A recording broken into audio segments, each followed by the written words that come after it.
ஒரு மாதிரி எக்ஸாம் ஹாலுக்குள்ள போனா புது புது டென்ஷனா தந்துருவாங்க.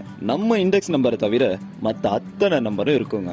அப்படியும் நமக்குன்னு ஒரு டேபிள் இருந்தா அது ஒரு டைப்பா ஆடிட்டு இருக்கும். கடவுளேன்னு உட்கார்ந்து லக்கியான பேனா பென்சில்னு எல்லாத்தையும் எடுத்து மேசை மேல வச்சுட்டு லைட்டா எல்லார் முகத்தையும் பார்த்தா போதுங்க. ஒவ்வொருத்தரும் ஒவ்வொரு மாதிரி ரியாக்ஷன்ஸோட டென்ஷனா இருப்பாங்க.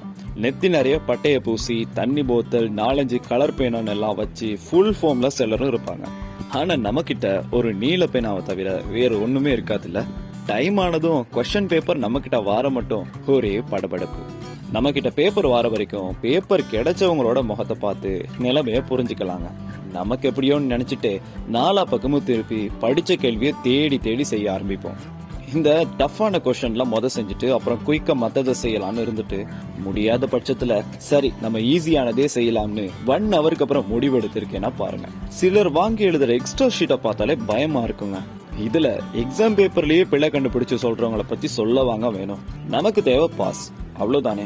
இன்னும் சிலர் ஏர்லியா எழுதிட்டு அப்படியே கிளம்பி போயிருவாங்க. இடைக்கிட இன்னும் 10 நிமிஷம் 20 நிமிஷம் தான் இருக்குன்னு டைமை வேற சொல்லி பயம் காட்டிட்டே இருப்பாங்க. முக்கியமா நம்ம பிட் எடுத்துட்டு போறப்ப தாங்க எல்லாரும் நம்மள பாக்குற மாதிரியே இருக்கும். அந்த பிட்டனா எழுதின டைமுக்கு 2 வரி படிச்சிருந்தா கூட ஈஸியா இருந்திருக்குங்க. எத்தனை தடவைங்க சிக்காம கேஷுவலா யோசிக்கிற மாதிரியே நடிக்கிறது சொல்லுங்க. ஆனா தெரியாம பிட் அடிக்கிறதுக்கும் கூட ஒரு திறமை வேணும்ல.